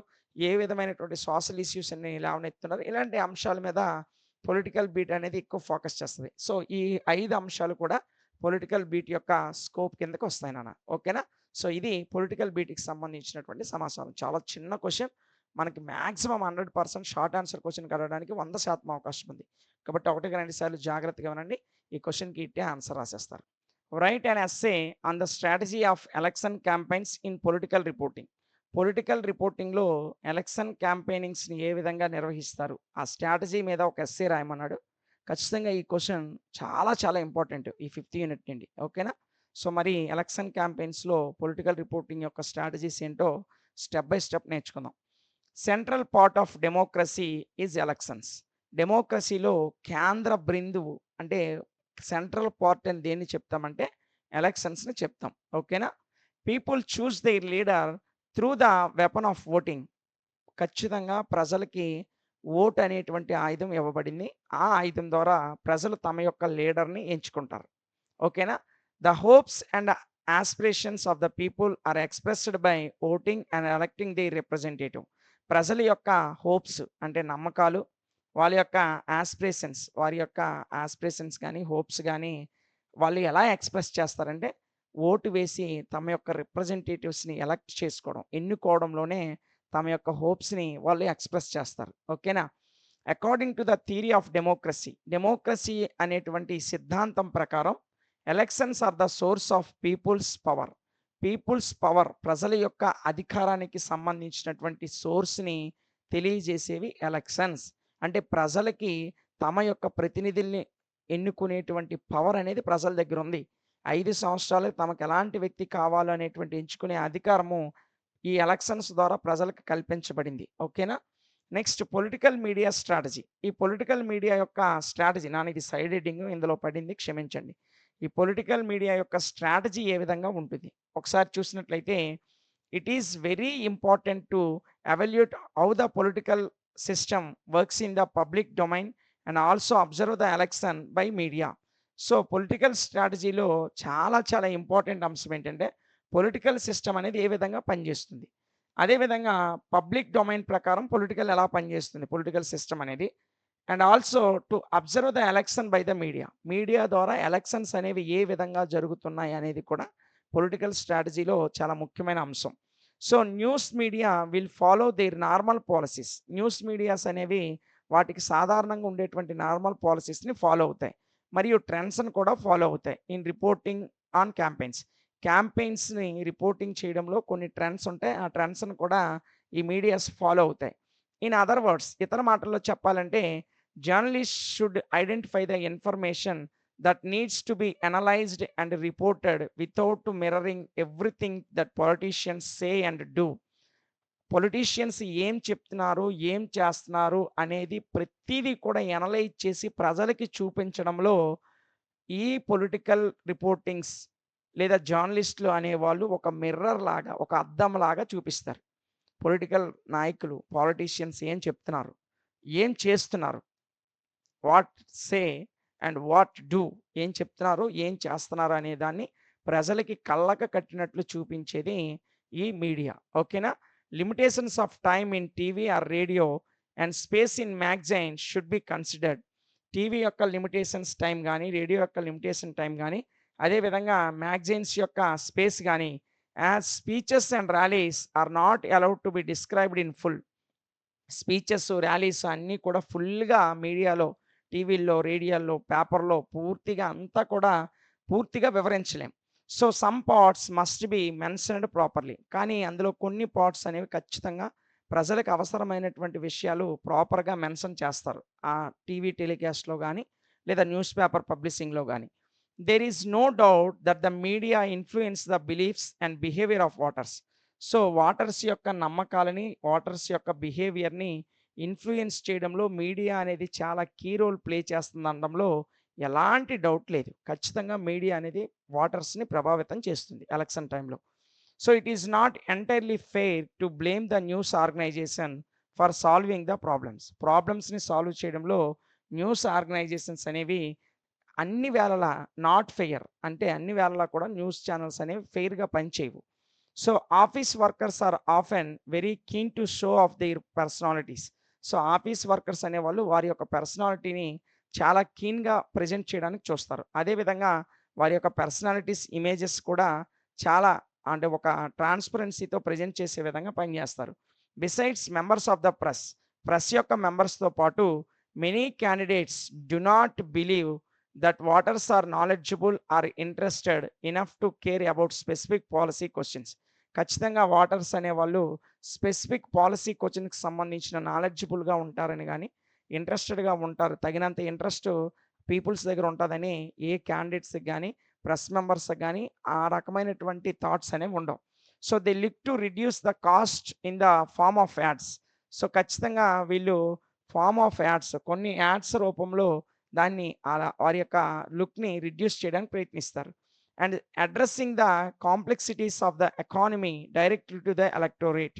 ఎలక్టోరేట్‌కి డైరెక్ట్‌గా ఉన్నటువంటి ఎకానమీ ఏదైతే ఉందో, దానికి సంబంధించినటువంటి కాంప్లెక్సిటీస్‌ని ఈ మీడియా వాళ్ళు అడ్రెస్ చేస్తుంటారు. Politicians resort the controversial issues for fear of allegation potential voters.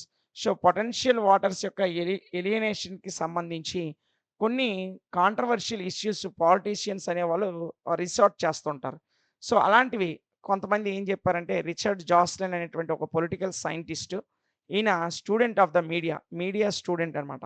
ఈయన ఏం చెప్పాడంటే after carefully analysing hundreds of spot ads, కొన్ని వందల స్పాట్ యాడ్స్‌ని కేర్‌ఫుల్‌గా అనలైజ్ చేసిన తర్వాత ఈయన ఒక విషయాన్ని కనుగొన్నారు. ఏం కనుగొన్నారు? Found that very few ads revival candidates policies on issues. కొన్ని రకాలైనటువంటి యాడ్స్, ఫ్యూ యాడ్స్ అనేవి reveal candidates policies on issues. Issues మీద క్యాండిడేట్స్ యొక్క పాలిసీస్ ఏ విధంగా ఉన్నాయి అనే విషయాల్ని ఈ యాడ్స్ అనేవి రివీల్ చేస్తున్నాయి అని రిచర్డ్ జోస్లిన్ అనేటువంటి పొలిటికల్ సైంటిస్ట్ కనుగొన్నాడు. అదేవిధంగా ఇన్‌ఫాక్ట్ వాస్తవంగా చూసినట్లయితే many candidates believe that their staff should use the media primarily to promote campaigns. ఖచ్చితంగా చాలామంది క్యాండిడేట్స్ వాళ్ళ యొక్క స్టాఫ్ అనేది మీడియాని ప్రైమరీగా అంటే ప్రాథమికంగా మీడియా తమల్ని ప్రమోట్ చేస్తుంది. ఎలక్షన్ క్యాంపెయిన్స్‌లో గానీ, అదేవిధంగా పొలిటికల్ ర్యాలీస్‌లో గానీ మీడియా వారిని కవర్ చేసే విధంగా వారి యొక్క ప్రతి క్యాండిడేట్ కూడా తన స్టాఫ్‌ని ఎక్కువ నమ్ముతాడు. ఆ స్టాఫ్ అనేది మీడియా ద్వారా తన కవరింగ్‌ని చూసుకుంటదనే విషయాన్ని ప్రతి క్యాండిడేట్ నమ్ముతాడు. So, campaign strategist work with 3 principles in mind. ఈ క్యాంపెయిన్ స్ట్రాటజిస్ట్‌లు ఎవరైతే ఉన్నారో వాళ్ళ మైండ్‌లో 3 ప్రిన్సిపల్స్‌ని గుర్తుపెట్టుకుంటారు. ఫస్ట్ ఏంటంటే about the candidates, it is known that the people are more inclined towards television to learn. ప్రజలకి టెలివిజన్ ద్వారా ఈ క్యాండిడేట్స్ ఎవడు? అసలు ఆ క్యాండిడేట్ ఎవరు? అతను ఏం సామర్థ్యాలున్నాయి? అతనికి సంబంధించిన అంశాలన్నీ కూడా టెలివిజన్ రూపంలో అంటే న్యూస్ ఛానల్స్ ద్వారా అనేక వార్తలను టెలికాస్ట్ చేసి, యాడ్స్ చేసి ఇలా వాళ్ళకి తెలిసేటట్లు చేస్తారు. Telugu television exposure if A promote importance to them. ఇలాంటి వాటిలకి తెలుగు టెలివిజన్ అనేది చాలా ఎక్కువగా ముందు ఉంటదనమాట. సెకండ్ అంశం ఏంటంటే due to space and time constraints television news shows stories that can be told in a minute two or 2. 1 లేదా 2 నిమిషాల కంటే ఎక్కువ స్టోరీస్‌ని టెలివిజన్ న్యూస్‌లో ప్రెజెంట్ చేస్తూ వాళ్ళకి సంబంధించినటువంటి అంశాలని ఆ వాటర్స్‌ని రీచ్ అయ్యేటట్టు చూస్తారు. అదే విధంగా depicts people doing visually exciting work. Depicts people's ఎవరైతే ఉంటారో వాళ్ళు విజువల్‌గా ఎక్సైటింగ్ వర్క్‌ని తెలుసుకుంటారనమాట. ఇక చివరగా third one finally speakers make short statements about some complex issues instead of talking about them. ఏవైతే కొన్ని షార్ట్ స్టేట్మెంట్స్ ఉంటాయో అంటే కాంప్లెక్స్ ఇష్యూకి సంబంధించినటువంటి షార్ట్ స్టేట్మెంట్స్‌ని స్పీకర్స్ అనేవి తయారు చేస్తుంటారు. అంటే వాళ్ళు ఏదైతే మాట్లాడతారో ఆ మాట్లాడే అంశాల్లో ఈ షార్ట్ స్టేట్మెంట్స్ అంటే ఇష్యూకి సంబంధించినటువంటి చిన్న చిన్న స్టేట్మెంట్స్‌ని కూడా రైట్ చేస్తారనమాట. They are transmitted into 30-45 seconds. వీళ్ళు 30-45 సెకండ్ల పాటు ఆ స్టేట్మెంట్స్‌ని ట్రాన్స్మిట్ చేస్తుంటారు. Election monitoring is the collection of information and fact finding on the credibility. So, ఈ ఎలక్షన్ మానిటరింగ్ అనేది ఇన్ఫర్మేషన్‌ని కలెక్షన్ చేయడము మరియు fact finding on the credibility. Credibility యొక్క ఫ్యాక్ట్ ఫైండింగ్ చేయడము, దాని యొక్క ఆ ఇన్ఫర్మేషన్ లీగాలిటీ ఎంతుంది, ట్రాన్స్‌పరెన్సీ ఎంతుంది, అదేవిధంగా కండక్టెడ్ బై లోకల్ ఏజెన్సీస్. ఇవన్నీ ఎవరు కండక్ట్ చేస్తారంటే లోకల్ ఏజెన్సీస్ గానీ, పర్సనల్‌గా గానీ కండక్ట్ చేస్తారనమాట. ఓకేనా? Similarly errors observed during reporting. Reporting జరుగుతున్నప్పుడు కొన్ని ఎర్రర్స్ అనేవి అబ్జర్వ్ చేస్తూ ఉంటారు. And voting and counting activities can be brought into focus. ముఖ్యంగా ఓటింగ్ జరిగేటప్పుడు, ఆ ఓట్లు కౌంటింగ్ జరిగేటప్పుడు ఎక్కువ ఫోకస్ అనేది చేస్తారు. News should be comprehensive. News ఎప్పుడు కూడా కాంప్రహెన్సివ్‌గా ఉంటది, ఫెయిర్‌గా ఉంటది, బ్యాలెన్స్‌డ్‌గా ఉంటది. All candidates, parties and election issues should be given equal coverage. అన్ని పొలిటికల్ పార్టీస్‌కి, అంతమంది నాయకులకి కూడా ఒకే రకమైన ఈక్వల్ కవరేజ్‌ని మీడియాలో ఇవ్వడం అనేది జరుగుతుంది. ఓకేనా? So, media access to polling stations. So, polling స్టేషన్స్‌కి మీడియా యాక్సెస్ అనేది ఉండాలి. So, present at polling stations is important for media's role as watchdog. So, polling stations of the presence అనేది మీడియాకి ఒక ముఖ్యమైనటువంటి పాత్ర ఉంటది. అది వాచ్‌డాగ్. అంటే ఓటింగ్ జరుగుతున్నప్పుడు ఒక వాచ్‌డాగ్ లాగా మీడియా పనిచేస్తది. It's presence is also important informing voters about the progress of voting and counting. So, ఈ ప్రెజెన్స్ అనేది ఓటర్స్‌కి చాలా చాలా అవసరం. ఎందుకంటే informing the voters about the progress of voting. Voting యొక్క ప్రోగ్రెస్‌ని ఓటర్స్‌కి తెలియజేయడానికి, కౌంటింగ్ యొక్క ప్రోగ్రెస్‌ని ఓటర్స్‌కి తెలియజేయడానికి ఈ మీడియా యొక్క ప్రెజెన్స్ అనేది చాలా చాలా important. Entry of journalist to voting centers will be controlled. Voting సెంటర్స్‌లో జర్నలిస్టులు అనేవాళ్ళు ఎంటర్ అవ్వడం అనేది కంట్రోల్డ్‌గా ఉంటుంది. Permission of the election officer is required. ఖచ్చితంగా ఆ ఎలక్షన్ కౌంటర్‌లోకి జర్నలిస్ట్ ఎంటర్ అవ్వాలంటే ఖచ్చితంగా ఎలక్షన్ ఆఫీసర్ అక్కడ ఎవరైతే ఉన్నారో ఆయన యొక్క పర్మిషన్ తీసుకోవాలి. So, journalist attend and polling stations to provide breaking news first and foremost in their reporting. So, జర్నలిస్టులు ఆ ఓటింగ్ సెంటర్‌లో గాని, కౌంటింగ్ సెంటర్‌లో గాని ఎంటర్ అయ్యి బ్రేకింగ్ న్యూస్‌ని ప్రొవైడ్ చేస్తారు. First and foremost in their reporting. వారి రిపోర్టింగ్‌లో ఫస్ట్ మరియు ఫార్మోస్ట్ ఇన్ఫర్మేషన్‌ని బ్రేకింగ్ న్యూస్ కింద ప్రెజెంట్ చేస్తారు. Media organizations are conducting exit polls. చాలా మీడియా ఆర్గనైజేషన్స్ అనేవి కొన్ని రకాల ఎగ్జిట్ పోల్స్‌ని కండక్ట్ చేస్తాయి. Media presence and power is crucial to ensure peaceful, free and fair conduct of voting. So, media యొక్క ప్రెజెన్స్ అనేది ఓటింగ్ అనేది పీస్‌ఫుల్‌గా జరగడానికి, చాలా ఫ్రీగా జరగడానికి, చాలా ఫెయిర్‌గా జరగడానికి మీడియా యొక్క ప్రెజెన్స్ అనేది చాలా చాలా క్రూషియల్ అవుతుంది. ఎప్పుడైతే మీడియా అనేది సక్రమంగా పనిచేస్తుందో ఓటింగ్ అనేది పీస్‌ఫుల్‌గా జరుగుతుంది. ఓటింగ్ అనేది ఫ్రీగా జరుగుతుంది. ఓటింగ్ అనేది చాలా ఫెయిర్‌గా జరుగుతుంది. ఓకేనా? Next reporting of election results. Election రిజల్టింగ్స్ అప్పుడు అంటే ఎన్నికల ఫలితాలు వచ్చేటప్పుడు రిపోర్టింగ్ ఏ విధంగా ఉంటుంది? Election results media should report election results accurately as soon as possible. ఎంత వేగంగా పాసిబుల్ అయితే అంత వేగంగా ఎలక్షన్ రిజల్ట్స్‌ని అక్యురేట్‌గా ప్రజలకి మీడియా అనేది తెలియజేస్తూ ఉంటుంది. So, reporting results is a crucial aspect of the entire election reporting process. మొత్తం ఎలక్షన్ రిపోర్టింగ్ ప్రాసెస్‌లో చాలా క్రూషియల్ అంశం ఏంటంటే రిజల్ట్స్‌ని రిపోర్టింగ్ చేయడమే. రిజల్ట్ వచ్చేటప్పుడు రిపోర్టింగ్ చేయడం అనేది చాలా crucial. So, journalist should take special care when estimating final results based on available partial result. Journalist వాళ్ళకొచ్చినటువంటి రిజల్ట్స్‌ని బేస్ చేసుకొని ఫైనల్ ఎస్టిమేటింగ్ రిజల్ట్స్‌ని రిపోర్ట్ చేయడంలో ఖచ్చితంగా జాగ్రత్త వహించాలి. ఓకేనా?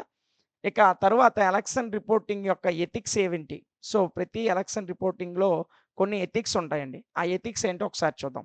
ఏ reporter should follow ethics in election reporting. ఖచ్చితంగా ఎలక్షన్ రిపోర్టింగ్‌లో కొన్ని ఎథిక్స్‌ని ఫాలో అవ్వాలి.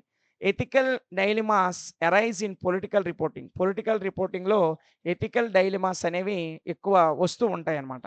So, especially during election times. ప్రధానంగా చెప్పుకుంటే ఎలక్షన్ టైమ్స్‌లో ఇలాంటి ఎథికల్ డైలమాస్ అనేవి చాలా ఎక్కువొస్తాయి. So, here political candidates try to promote their opponents by bringing out there personal aspects. ఇక్కడ మనం చూసుకున్నట్లయితే పొలిటికల్ క్యాండిడేట్స్ అనేవాళ్ళు అంటే ఎవరైతే పోటీ చేస్తున్నారో వాళ్ళు try to promote their opponents. వాళ్ళ యొక్క అపోనెంట్స్‌ని ప్రమోట్ చేయడానికి ప్రయత్నిస్తున్నారు. ఎలా? Bringing out there personal aspects. అవతల వాళ్ళ యొక్క పర్సనల్ యాస్పెక్ట్స్‌ని బయటికి తీసుకొచ్చి వాళ్ళని ఎక్కువ ప్రమోట్ చేయడానికి అంటే నెగెటివ్‌గా ప్రమోట్ చేయడానికి ప్రయత్నిస్తారు. They try to undermine credibility. వాళ్ళ యొక్క క్రెడిబిలిటీని అండర్‌మైన్ చేయడానికి పొలిటికల్ క్యాండిడేట్స్ అనేవాళ్ళు ట్రై చేస్తారు. In some cases false stories are created. కొన్ని సందర్భాల్లో ఫాల్స్ స్టోరీస్ అంటే తప్పుడు కథనాలు కూడా ప్రెజెంట్ చేయబడతాయి. In such cases political reporters should act ethically. కొన్ని కేసెస్‌లో మాత్రం పొలిటికల్ రిపోర్టర్ అనేవాడు ఎథికల్‌గా అంటే ఎథిక్స్‌కి లోబడి పనిచేస్తూ ఉంటాడు. ఓకేనా? సో, ఇది దీనికి సంబంధించినటువంటి పూర్తి వివరణ. దీంతో మనం పొలిటికల్ రిపోర్టింగ్ అనేటువంటి పేపర్‌లో ఉన్నటువంటి 5 యూనిట్స్‌లో ఉన్నటువంటి మోస్ట్ ఇంపార్టెంట్ క్వెషన్స్ అన్నిటిని కూడా డిస్కస్ చేసాం.